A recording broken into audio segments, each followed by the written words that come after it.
Welcome, you are listening to the Twice Over Movies podcast. In these first few episodes, I'm going to spend just a couple of minutes explaining who we are and what we're doing with this podcast and website. So as you can tell, this podcast is specifically about movies. My name is Faraz and I'll be hosting each episode alongside a rotating co-host between Fahad, Yusuf, and Farhan. Each episode is for one movie. We will spend 10 to 20 minutes discussing our scores without giving away any major spoilers. Afterwards, we will have a spoiler alert, and then we will dive into a deeper discussion into the movie. And that will go as long as it goes, maybe 15 to 45 additional minutes. Our scores are broken into 5 segments of a movie. First, acting, defined as the execution of the writing and story by the actors. Second, direction and plot, defined as the entertainment value, pace, and audience connection. Third is the writing, which is defined as primarily the dialogue. Fourth is the cinematography and photography, defined as the visual appeal of the movie. Fifth, themes and motifs, defined as the presentation of the underlying message and or idea. For each of these categories, we assess if it was substantive, purposeful, logical, engaging, satisfying, clear, consistent, etc. This is where the website comes into play. Depending on how you order the importance of the categories mentioned, you will get a composite score indicating the strength of the movie on your standards. Currently, you will see a score based only on how the host rated the movie, but we have every intention to include you into the process to add a community score alongside the host score. We hope you enjoyed the podcast, continue listening, and support us. Now on to the episode.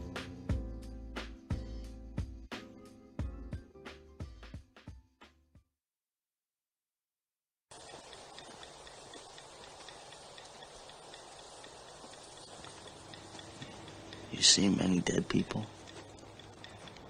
Plenty. I know different than dead dogs. Once you get used to the idea.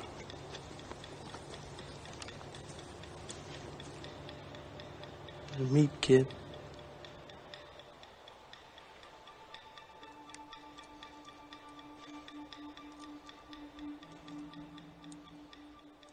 Welcome to the Twice Over. The clip you just heard was from The Thin Red Line, a 1998 film directed by Terrence Malick. That will be the topic of discussion today. All right, I am here now with Fahad. Welcome. Thank you, Faraz. Glad to be here. Today we're discussing The Thin Red Line, a movie that was chosen by you as one of your favorites. Yes, sir. Can you give us a little background on why you chose this movie in particular? So, why I chose this movie in particular? Well, it's directed by one of my favorite directors, Terrence Malick. I loved him for Badlands. The reason why I love this movie, it's a war movie. I'm a sucker for war movies, and this just offered a completely new take to watching a war movie. It's poetic, it's lyrical, it meanders a lot, and yeah, I just love it. I mean, it's interesting you say that. I'll be honest that I am semi-biased towards war movies, as in I do not like them. I do not enjoy them. I see them too often to be like propaganda pieces. However, I will admit that this movie is not like your typical war movie. It is different, it is unique, and it is way more than a war movie itself. We are gonna get going with our scores and give you guys an idea of what we thought about the movie. And I'll get started with that, Fahad. Actually, we'll go category by category, and I'll give my score for the category, and then you'll give yours. I'm gonna start with the writing. I gave this score for this movie an 85 out of 100, which gives it, well above average. It's pretty good. A very well written movie. It has a great screenplay. There's a lot of internal dialogue. There's a lot of external dialogue that's very well done. My only gripes with the writing, I would say, was that there's too many quiet moments. This is where it falls into like another bucket. It falls into acting. Those quiet moments weren't acted as well as they could have been. So it kind of overall hindered the writing score for me.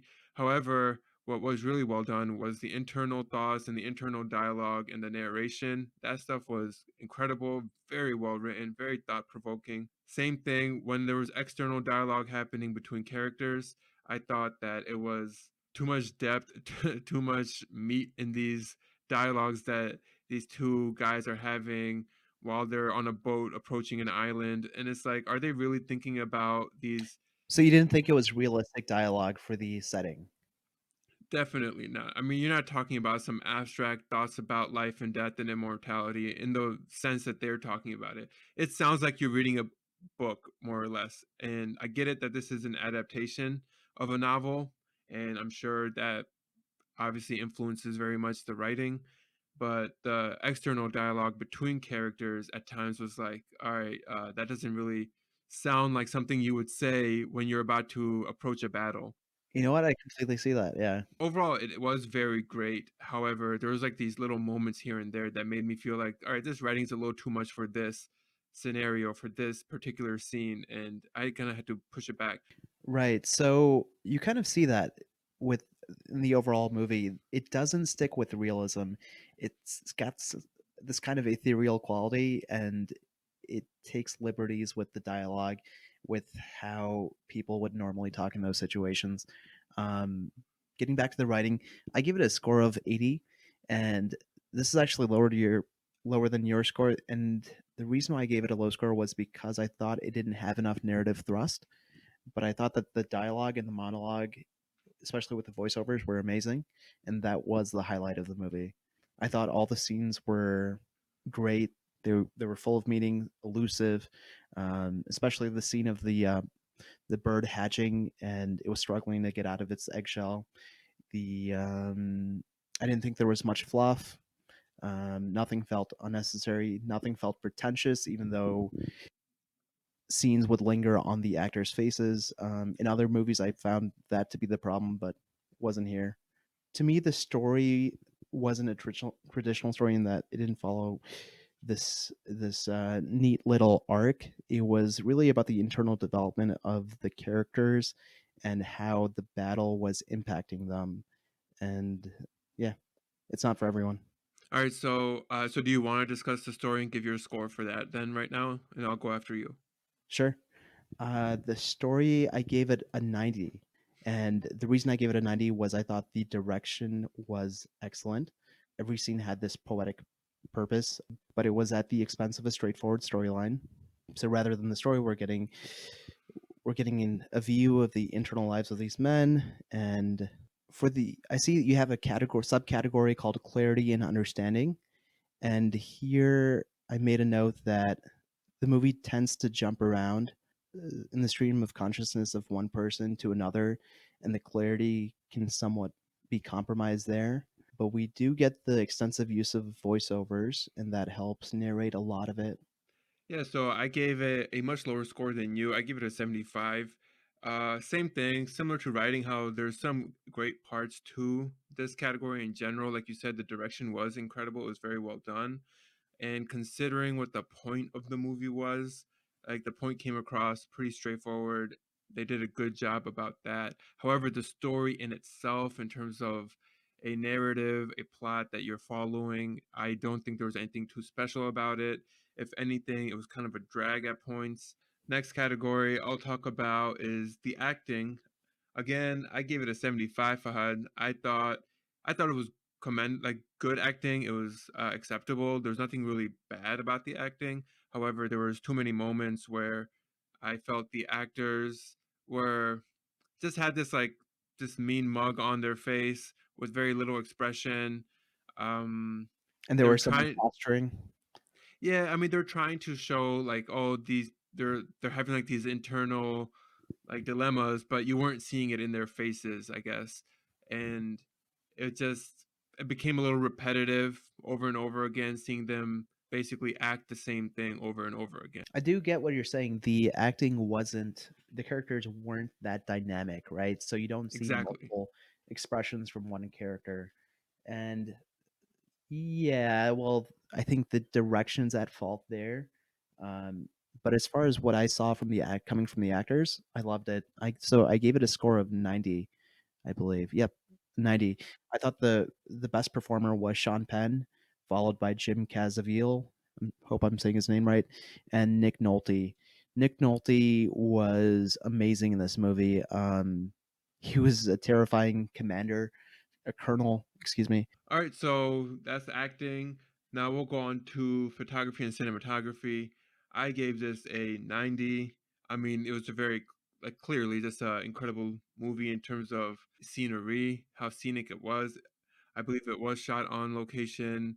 It just had some great looking shots at certain points, like especially during the battle. I think my favorite shots were where there's the camera coming out of the tall grass as they're going up to the hill, and it's kind of like panning left and right as it moves forward, like almost like you're an animal that's observing from the grass as these soldiers are making their move. I mean, I want to say it looked like a first person point of view, but it didn't seem to indicate that it was showing us any individual character's point of view. More like we were a third party that was just behind them. Like this third party omniscient view that Yeah, was yeah, kind of like exactly. floating through the battle. Yeah, Exactly, like, following them. I thought, like, man, those cuts were so nice and so well done. And then, yeah, there was just, like, the scenery of you're talking about islands with a lot of greenery, the sun rising, the sun setting, like, it just looks beautiful, and some of these shots during the battle as well, they capture you pretty well, and, like, it's a visually very appealing movie, and even though in a war movie you can see yourself being squeamish to some of the violence, there wasn't, like, a moment where I felt like I couldn't look away just because of how good the movie looked. gotcha. Yeah. So what was your score again? My score was a 90. Okay. So I gave it a slightly higher score of 95. I want to get back to what you said about the battle scenes with the hill and the camera just floating. Preceding those floating shots, you see these light rays cutting through the clouds and hitting these grassy fields, these grassy hills, and then you see the men in anticipation of this battle. So you have this heavenly light casting down on the grass, and then you see them looking up in just like nervous anticipation of the battle ahead. And I thought that that contrast worked really well. And then the camera work, right? It was floating just above the grass. I thought that was just beautiful. Alright, so next one, I think it's the last category we're gonna talk about, themes and motifs. I gave this a 90. Obviously, this movie relied heavily on the themes and motifs, the themes of what soldiers have to go through, their internal struggle that they have as soldiers, following orders that they probably do not agree with, but I think the PTSD that they have to deal with, all of this stuff that you have that comes, the baggage that comes with war. I mean, it's presented in a very, very good manner, and it's subtle at some points, but through the narration, it's it's like very much in your face, like, hey, you got to get this point when we're talking about what we're talking about, and when you see what we're going through in these battles. I enjoyed it a lot in that regard, so I gave it a 90. How about you? So I gave it a 95, and let me go into that a little bit. So this movie, although it's a war movie, it doesn't contain any of the typical war motifs like heroism or courage, and I found that great because it's not, you know, going in the cliches. It refused to be sentimental, even when it was thought provoking and when there were scenes of tragedy, it refused to be sentimental. You don't get a traditional story structure, right? We already covered that. But then you don't get attached to these characters too much either. You're kind of floating through everyone's stream of consciousness. And I think it's the reason why it's done is so you can explore everyone's individual philosophies and how they're taking the war. And so the film, what it does is it presents all these different ideas. And as a viewer, you get to kind of live in that person's shoes for just a moment and then you're popped into someone else's shoes. I found that great. I don't know if that's relevant to this category, but I just put it as that. I think it's perfectly relevant. I mean, that's what I was trying to say when I was like, that's the point that the director wants you to like get. It wants you to, he wants you to notice that, and that falls in this category for sure. With that said, guys, we're gonna enter the spoiler alert zone. So if you have not watched this movie and do plan on watching it and do not want to get it spoiled, I would advise that you do stop listening at this moment. All right, Fahad, let's talk about the movie with spoilers and get our thoughts out about it. Sure. Was there any specific spot you want to start at? Faraz, let's talk about the end. It was a scene with Private Wit facing the Japanese soldiers in this meadow. In this scene, Private Wit had accepted his fate. He knew he was going to die. It was just him deciding how he wanted to face death.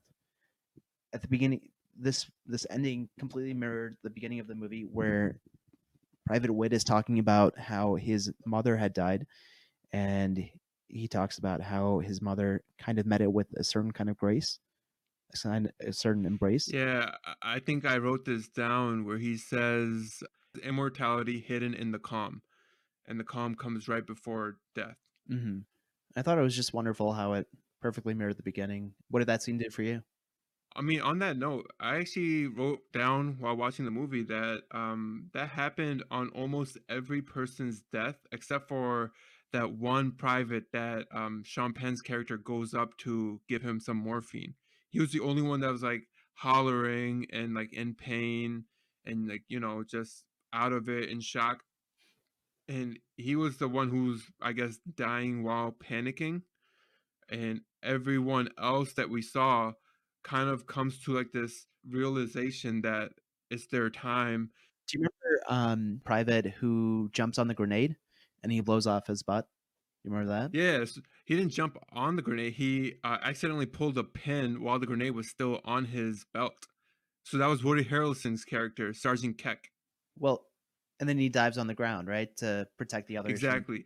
Yeah. Same thing. So he yeah, so he dives away from everyone, and he himself takes the brunt of the Mhm. damage, and he is initially in shock, right? He's screaming, he can't believe what happened. He's Right, so I brought that up just because it isn't everyone who meets their death with that sort well, of. no, I would say that like after a little bit, he kind of calms down, starts breathing slower, and like you know, he kind of chilled out after a bit. He had this initial shock, but then the calm came over him. Like my exact note that I wrote down: Keck's death, the calm after the shock right before his death, because he had that calm too. I felt like it was in almost every soldier's death, unless it was like a sudden death where they were just like shot and they were gone. We didn't actually stick with Sergeant Wit either, or Private Wit. I'm sorry, we didn't stick with Private Wit. We see a shot, and that was it. We actually see him like kind of raise his weapon, right? And then he gets shot. Right. So that was him just meeting his fate, right? I guess didn't want to go as a prisoner, and he was ready for death. Hmm. Yeah, exactly. Also, at that point, you can say that he not only accepted that his death was like inevitable, it was he basically forced the Japanese troops to chase him away from where his entire, you know, company was, where everyone else was. Right. I believe he was running around in circles, hollering and yelling, just so the other guys would get the chance to run. All right, so anything else specific? Yeah, I don't know if you want to go into this. So Terrence Malick is, I think he's pretty Christian, and his philosophies come from that. So I believe a lot of um, writing I've seen on this film talked about how Private Wit was almost like a Christ-like figure because of that final sacrifice. I mean, I can definitely see how that plays into religion and Christianity specifically. Um, and if that's what Terrence Malick was going for, he got it in there without being so blunt and in your face. It's done in a subtle way. Let's see. There's some other stuff I wanted to talk about. So your strongest rating for this movie was came from what subcategory? Was it motifs and themes? Well, it was a tie between photography, cinematography, and themes and motifs. Oh, I I see. thought those were the two strongest points of the movie, and clearly you agree as well because you gave both those two were also your top two. They were. They were. Yeah, you gave them both 95s. I gave them both 90. I mean, like, it's clearly like what the movie, like, it's what separates this movie from other movies. It's what makes this movie not like another war movie. Because a typical war movie, it will be relying on the story and the plot. It will be relying on the acting, and then probably photography, cinematography.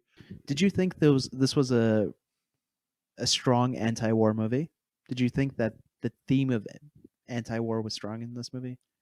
Yes. I You actually did. was thinking about that as I was watching it. I was like, how can someone who's like, I don't know, 16, 17, 18, thinking about joining the army, joining the military, how can they watch this movie and have any desire to do so? Like, how could they possibly want to join the army in a system that treats children, you know, young people, 18, 19, 20 year olds who don't know much better, honestly. They come from usually poorer backgrounds and treat them like little pawns to like further an agenda that doesn't benefit anyone. I think there's a great line. Let me mention this. Sean Penn's character. So Sergeant Welsh, played by Sean Penn, he says, "We are fighting for property." That's Right. it. He Yeah. says Yeah. property. Like they're not fighting for anything righteous. They're not fighting for freedom. Let me offer an interpretation of why he said, not why, but just like the moment. So that moment from him comes right after the death of his dear friend, Private Wit. Private Wit had said to him that he had seen a spark in him, and that spark he interpreted to be a certain light, a certain goodness, and almost um, something that prevents a complete cynicism, a cynical view of the world. And so after the death of Private Wit, at that point he's saying that. But in its most literal sense too, like in context, out of context, that's literally what they were fighting for, right? The Japanese had an airfield on this island, and the Americans wanted that airfield taken away from them because it's a good airfield to have in terms of strategy in the Pacific theater during the war. Lieutenant Colonel Tall, he asks Sergeant Tall after the hill has been taken, he asks him, how many people are you willing to sacrifice? Like, how many? And like, Stars doesn't have an answer for that. What is he supposed to say? Like, yeah, I'm okay with 20 of my people dying. I'm okay with 10. Like, there's no number you give to that.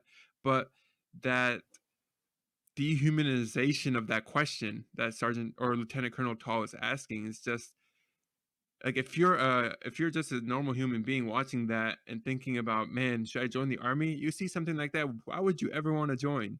Right, who's so willing to sacrifice your life. For property. But that is what the army requires, right? Almost at every level, you get further and further from the people who are actually dying, and so your decisions are removed from reality. Also, like Lieutenant Colonel Tall, again, like you said, he was one of your favorite characters. Like, yeah, he was great. Mhm. And as far as his acting goes, I mean, man, he was something. He He also had some pretty sympathetic moments when he was talking about how, the army brass had passed him over on promotions, and was Yeah. talking about it was through this inner monologue, and he asks the question, "What would I have given for love?" Like, if I, instead of going to the army, what if I had chosen this life where, my life was focused on love? What would have I given for it, right? I thought that was a great moment for this character because it prevents you from just creating a two-dimensional image of him. Oh yeah. For as far any character, no one was like two dimensional, just like black and white. That you saw them and like, oh, this is this character, this is that prototype, that stereotype. Yeah. It was no character was like that in this movie. Everyone had Mhm. an element to them that really did humanize them, and then in the structure of the war and of the battle, they were being used as weapons, more or less, not as human beings. Mhm. So I took a different reading from you in terms of that answering that question, is this movie an anti-war movie? I think it's what you bring into this. I think the director Terrence Malick, he made a movie such that if you're an anti-war person, you come into this movie, you see all the reasons for it, and if you're neutral, you stay neutral. If you're pro-war, you stay pro-war. Really? Can you tell me how you stay pro-war after something like this? Because Well, give me an nothing example. is being forced down your throat. You're seeing what you want to see. A pro-war person wouldn't look to that character for their rationality.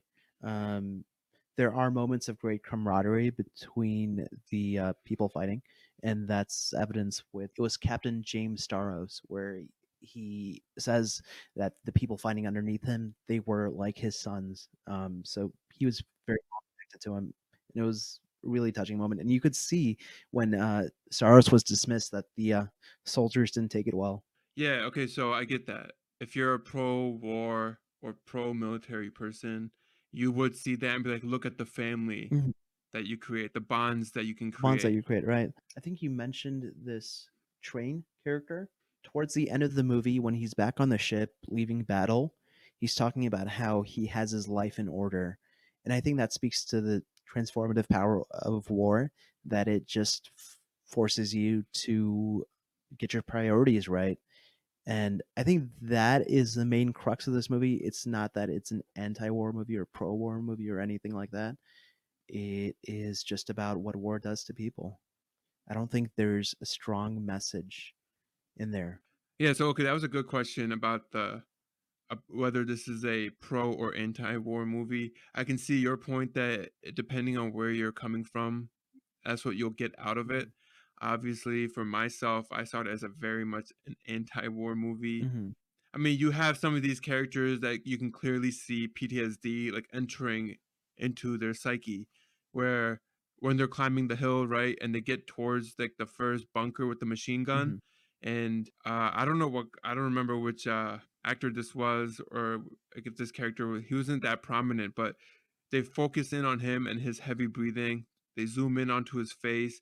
Yeah, his nose is flaring up and he's like, mustering the courage and he just jumps over the rock and like barges towards the machine gun. He succeeds, but you can tell at that moment that this guy has just lost it, Like he has nothing to lose, nothing to live for. He's just doing this, right? And you can just tell like this is going to lead to like him having crazy traumatic experiences in his future, that this is something that's going to stick with him for the rest of his life. Like it already has. You almost saw like a split in his psyche at that moment. Exactly. Like you saw it just enter his brain and just burn into it. And it's just there now. And this is who he is now. I saw that scene in a different way. In the more traditional way, I just saw him taking a moment to gather the courage to make that decision or to run up that hill because he knew he had to.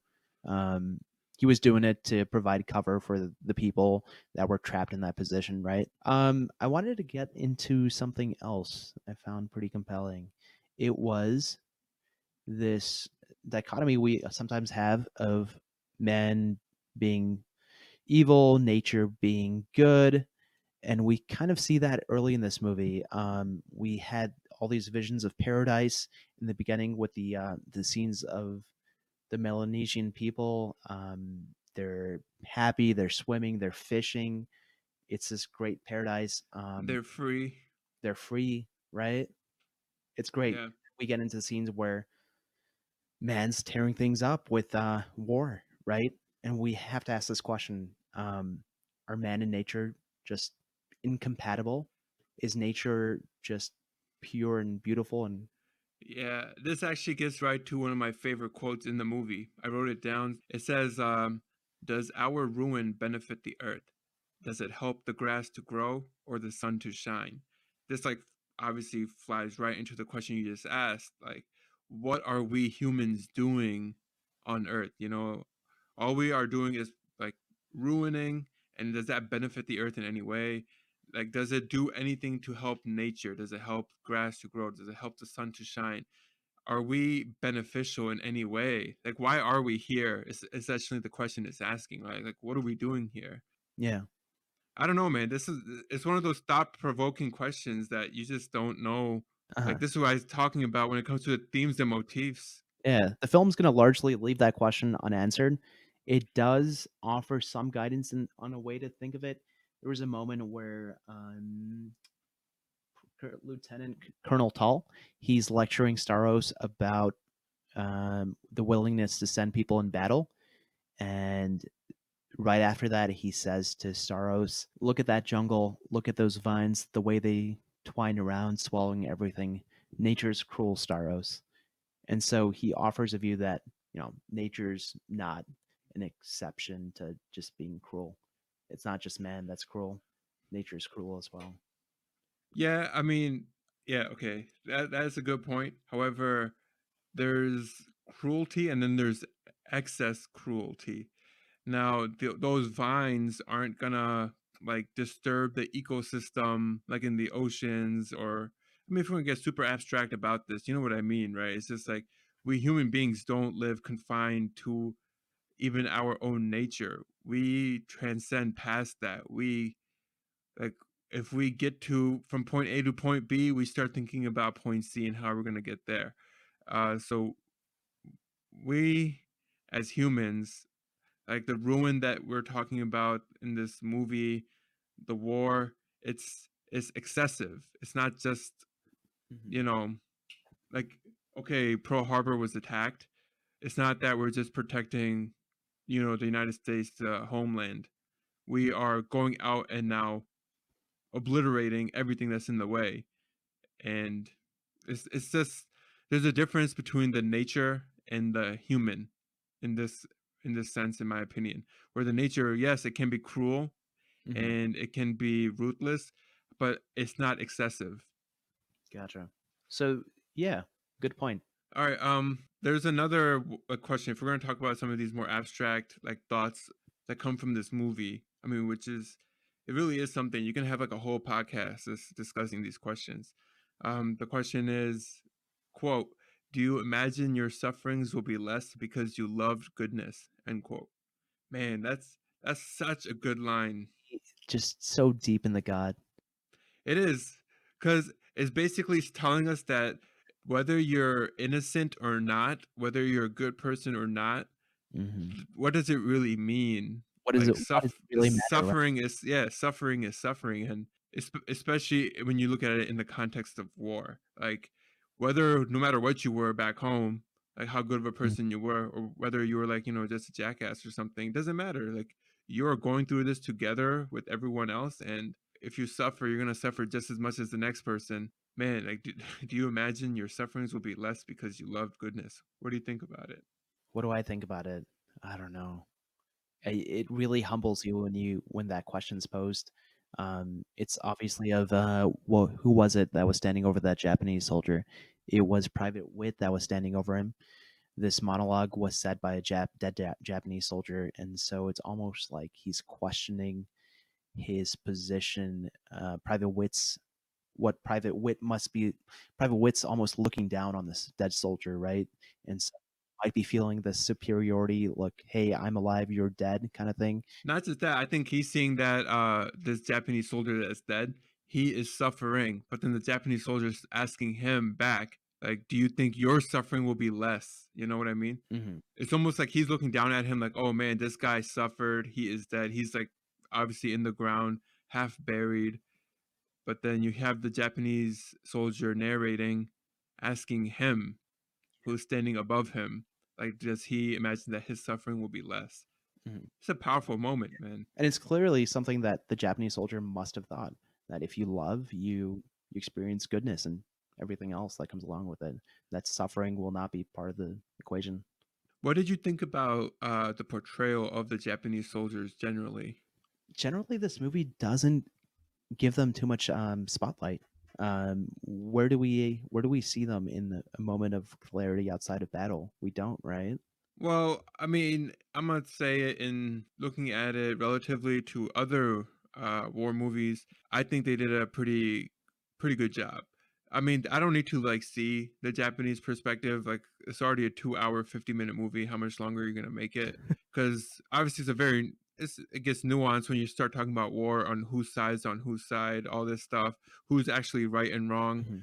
But when it just came to showing that these soldiers were also human beings, that they just weren't, I mean, you have enemy and then you have like less than human enemy, and they didn't go with the latter. They stuck him with, all right, these guys are just on the other side of the battlefield. It doesn't mean that they're less human though. Yeah. And I thought they did a pretty good job in that regard. Like they showed when they got captured, they were scared. They showed the fear. Like some of them were praying, some of them were losing their mind. Mhm. Some of them were in like this Buddhist whatever stance, right? Yeah, like they were praying or meditating. Right, right. Yeah, good points. I just thought that they could have given more spotlight in the film, like more scenes where they're not fighting. What do you think? I mean, yeah, I guess. Like, cause we actually don't see any of the soldiers. I guess this continuity wouldn't make sense in that if they were to show the soldiers, because they only show the Japanese soldiers after they're overtaken and caught. Even when they're climbing up the hill, you just get like a glimpse here and there of a soldier, Mhm. a Japanese soldier's like coming down the hill and then he gets shot, or you just see them shooting from up top, but you don't like actually see a Japanese. You don't even see the Japanese soldier until the Americans themselves are like face to face with them. Yeah. Because even when they show the shots from the bunker with the machine gun, Mhm. you're seeing it Behind. from like, yeah, from behind. So you're seeing their back as they're looking out over the hill. Yeah. So I just think that was just like a direction choice by the directors to say, we're only gonna stick with showing the Japanese soldiers, like we're gonna stick with the perspective of the American soldiers for the audience, and that's the same perspective that they're gonna see. Yeah. What else do you think about that issue? I mean, I think it's fine. I think they did a pretty good job with it. Again, like I said, it's a war movie, so you're gonna have the other side. You're gonna have the enemy, I guess. But they didn't make them. They're not like stereotyped. They're not. They're not like crazy. You know. Right.